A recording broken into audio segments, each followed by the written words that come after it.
Please welcome to the stage, Ted Bott. It's a great day to have an entrepreneurial mindset, don't you think? Okay, so repeat after me. Be more than better. Be special. That's what we're going to talk about, and how we can make our students and our universities and our engineering outputs special. So just a quick word, I want to thank Doug for having me here as well, and I want to dedicate this discussion to my late mentor, Kenny Roberts. Just as a way of background, I spent about 30-some years in industry first as director of marketing at companies such as United Technologies and Lear on advanced automotive and electronics, as well as I was a VP at Navigation Technologies, which was a digital map startup in 1996, where they had people driving around, stopping at an intersection, writing down the longitude and latitude and putting it in an Excel sheet. So it's been fun to see how all that has turned into a real product. Additionally, for 30 years, I taught at night at engineering schools such as Lawrence Tech in Michigan, Walsh College, business students, and then CCS, which is the industrial designers and kind of arty people. So it's been fun to encourage people to be more than better and be special, and that's what I want to talk to you about today. So first of all, we're going to split the room in half. This is the right, far right. This happens to be the far left, okay, for your screen. So it's kind of like politics today. We have the far right and the far left and nothing in the middle. All right? So just take a moment and read this paragraph or sentence, and then we'll move on. I'll give you just a second. Okay.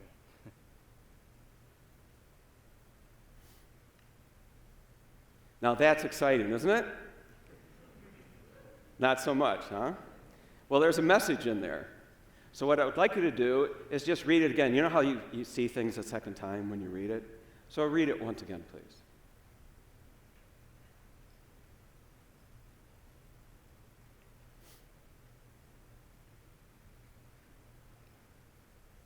Okay, now, without talking to your neighbor, what I'd like you to do is look at it again and count the number of F's. How many letter F's are in your paragraph?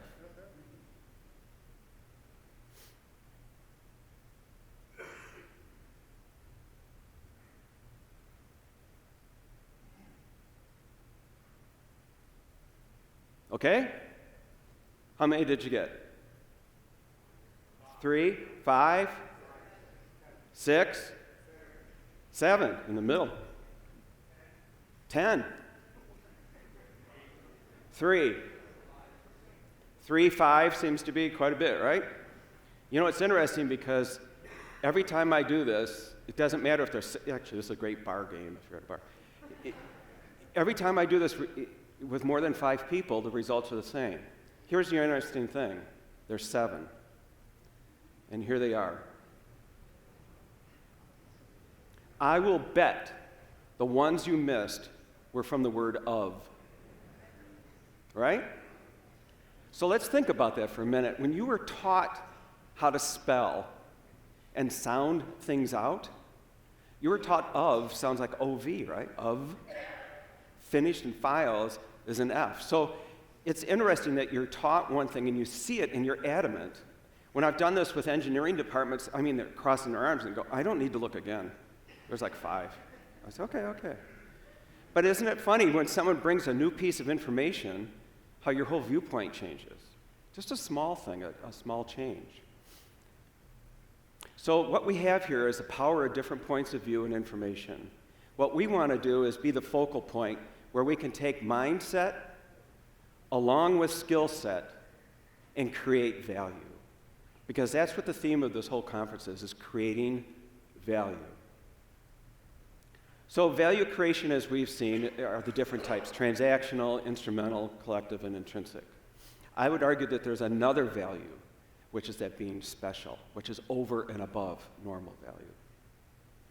So imagine, if you will, that you're an engineer out in the world, maybe a new engineer or a student, and you have to engineer a product that has never been seen before. Let me give you some examples, because each of these, imagine you're an electrical engineer or a mechanical engineer, and you're asked to design this, and you say, well, what was the one that was like it before? And there's nothing to go by. The first ATVs, the first ones that came out, you still had chassis, but it's all different. Way different. And then the designers got a hold of it and turned it into something like this. And you're going to have arguments about, well, I can't mold that. I can't do it. The suspension is too light. What do you mean they're going to jump through the air and land down on it? That isn't what we do here. How about the Pop-Tart? Ubiquitous Pop-Tart, 1964 came out. You got to believe, I've heard a couple people talk about how they have thermodynamics backgrounds. There has to be a ton of engineering in these things. And then again, speaking of Pop-Tarts, your iPhone. Who'd ever thought you'd talk into a form factor like that? Us older folks remember the Motorola flip phone and the BlackBerry and coming together, but I never would have imagined just a square that put it in. So if you're designing this case, if you're working for Apple and you're doing the stress and the glass and the assembly, what do you have to guide you from? Here's one for Doug. I know he enjoys music and loudspeakers. What if you went from this to a high-end speaker system that actually looks like this? That is also sonically, exceptional, but also has an art form to it. How do you acoustically engineer something like that? Coffee makers. Where have coffee makers gone? I don't know the last time I saw a Bunn coffee maker. I don't have one. But the machines that used to hide behind in the restaurants are now out in front for the whole world to see. And when you go to Starbucks, every machine that's in there is to identify with their brand. So your engineering has to have this sense of understanding of that. Look at what's happened to McDonald's before and after, from an industrial design point of view. The keyboard, not so much. Here's the one that just came out. F-150, the highest selling vehicle on the planet. And out of nowhere comes a Cybertruck. The Cybertruck, and it steals the show. As a matter of fact, there's all these viral videos of the Cybertruck pulling an F-150 backwards. So for me, from a marketing point of view, Ford should never engage in, as soon as you start arguing, the other person's in the game, right? But if you're the engineer doing the body panels on the Cybertruck, how do you learn from the F-150? These are pretty angular and different. So one of the things that when you take a look at the media is they talk about this Cybertruck. It's monstrous, sleek, futuristic, brutalist, and original, which means it's like something that had never gone before. So what these kind of products all have in common is they're initially polarizing. They're emotionally charged. You kind of love it or hate it kind of a thing. They debut with fanfare and coverage, it shows. They're first to market, leadership position because you identify with them, extremely high brand awareness. Not too many years ago, if I would have said the word Tesla, you would have said, well, yeah, I know Tesla from my electronic engineering days. But mostly they have awesome creative engineering. So there's this thing called neophobia. Are you familiar with neophobia? Neo, new, phobia, fear of the new. It's a thing in the animal kingdom that keeps animals from running out and getting killed or eaten by something they'd never seen before. And us humans, we're also hardwired into that.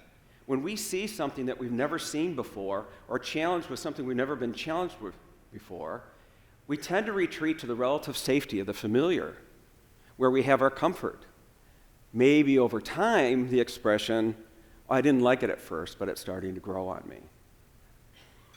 So let's talk just a second about love and hate. Love and hate are opposite ends of the spectrum, right? Opposite love, hate, love. But really, like in some personal relationships, love and hate are very close together because they're such a strong emotion. And these polarizing products are emotional. And so the feedback that companies get are, I hate that thing. Or when the Dyson vacuum cleaner first came out, it's like, what is this? Oh, by the way, they got $799 for it over $139. You look at it now, and it's not so emotional. So when you take a look at the people that have embraced hate, Eminem often said, those that hate me make those that love me even more. not afraid. Herman Miller, you've probably all heard the story of the Herman Miller Aeron chair. When they were trying to do focus groups, they had to put a sheet over it because it looked so weird. And then people said, yeah, this is really nice. Then they pulled the sheet off and go, whoa. And Howard Stern, very polarizing figure. There's a lot of people hoping I fail, but I need that. I need to be hated. So I'm not advocating that we're all going to go out and try to do something to be hated. What I'm saying is to be fearless and to be special. Because in every buying decision, you have to trigger that emotional appeal. Every buying decision, even at the industrial level, goes from I need this to I want this. I'm a guitar player too, so if I walk in a music store and I see a new guitar, I go right to want. You start making deals with the devil, what else I could sell to do it. From how much does it cost to where can I get the money? That's the desire part. And what can be given up instead? And this one, to me, is the business trade-off. That's where if your granite countertops compete with high-end dishwashers, big boats compete with country club memberships, your product, whatever it is, can compete with something outside of its space. If only it's cool enough, if only it's special enough, if only it's got enough emotion, if maybe only it hasn't been done before. So all that engineering acumen, where you want to harness it and put it right towards the best opportunity to strike somebody's heart. And don't worry if some people hate it. So we all know that the bell shape of a life cycle, right? Where there's leaders and followers follow leaders. If you have people that hate it and they're followers, it's fine. But if you have people that love it, that are leaders, those are the people you go for, because they'll influence the followers. So if you introduce your product over on the left side, what you're dealing with is a realm of emotion. Later on, as you approach the top and your product's matured and other market entrants come in, you've tweaked your logistics, you've paid off your tooling, you've got phase 2 going, and everyone else is competing on price. And when you compete on price, you go from being special to just being a commodity. No one wants to be a commodity. You can, if that's where you want to play, that's fine. But I would argue that if you tell engineering students, hey, guess what? When you're done, you're going to be just like everybody else. I don't know, not today. So this engineering mindset, being special, one of the examples I use is many students pass the class, but who's special? And I guess I would embody that with hi, I'm Ted Bott, I have an engineering degree from Lawrence Tech. Hi, I'm Ted Bott, I have an engineering degree from MIT. Hi, I'm Ted Bott, go on. What's the difference? When you interview somebody and they say, I have a degree from and I earned this grade, what's the next thing? When I was interviewing engineering people to join these advanced skunkworks projects, many of them would come in and put their resume like this, here. I go, oh, this is cool. Yeah, that's me. And I thought, oh man, I said, so what have you, oh look, I got this certain GPA. I said, okay, yeah, that's cool. But what makes you special? Well, I don't know. Then finally one guy came, it's awesome, he comes in and goes, hi, I'm Tom, sorry. Hi, this is my resume. I said, great, what can you tell me? He goes, oh my God, I worked on a project that was so cool. I mean, it's like I wet my pants. I have to tell you about this thing. You know how you sit back in your chair? I was like, tell me more. And they said, well, we really screwed it up, but God dang, it was fun, And it was like, okay, you're in. You are totally in. Do you have a brother? Do you have a sister? And who else do you know? And I think sometimes people get so hung up, students, on passing the test and making the grade that they forget about, once I've done that, what makes me special? I would say engineers should embrace challenges, not tasks. And the same thing goes for the assignments you give in class. Give them challenges, maybe things that there isn't really a particular answer other than to check and say, we did it and we came up, like our brainstorming that we did yesterday. There's no right answer.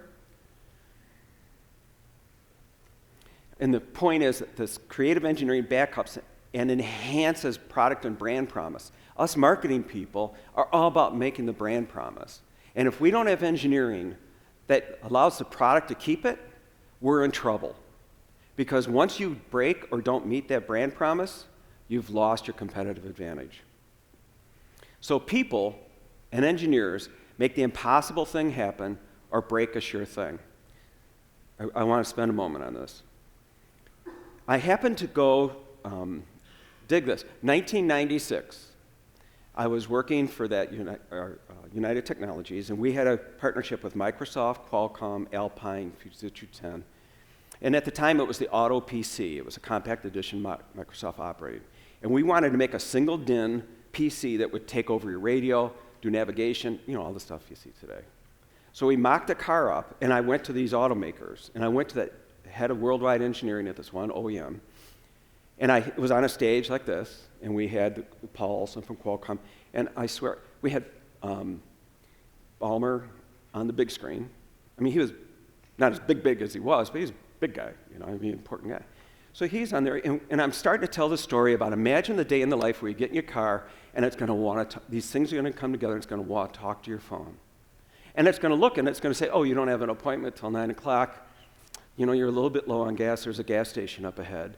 Maybe I should let you know that it'd be a good time to get gas. And here's where it is. Here's a nav system.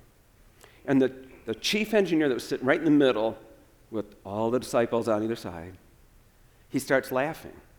But not like a funny laugh, more like that. And I was like, oh.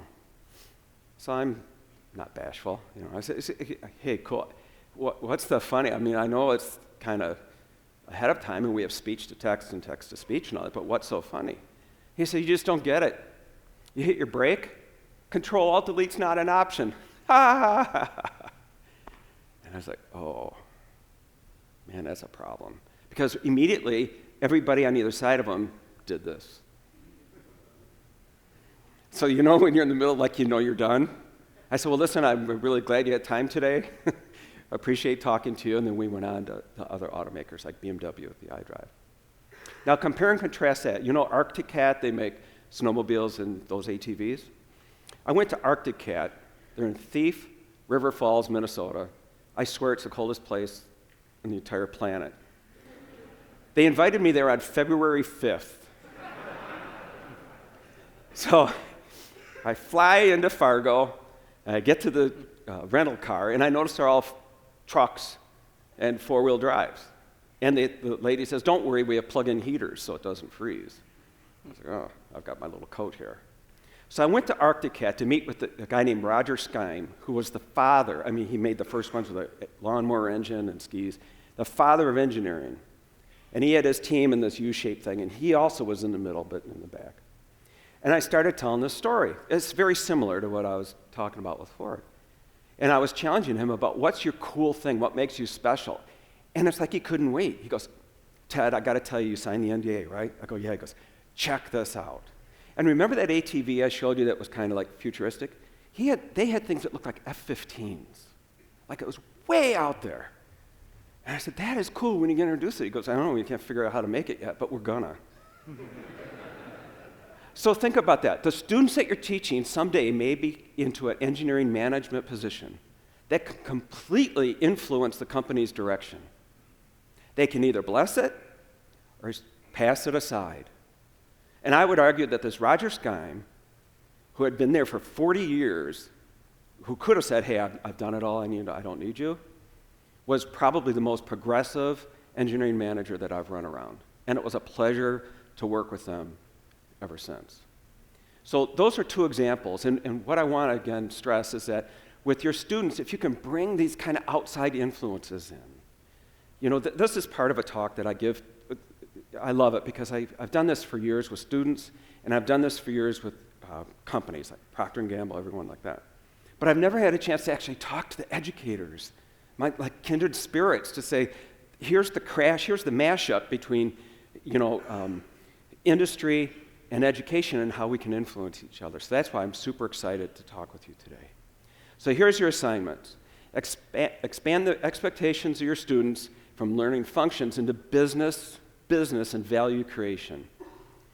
Explain to them this realm of emotion. Get them excited, get them mad, get them angry. Make sure your students understand skill set and mindset and how they come together. Use creative exercises.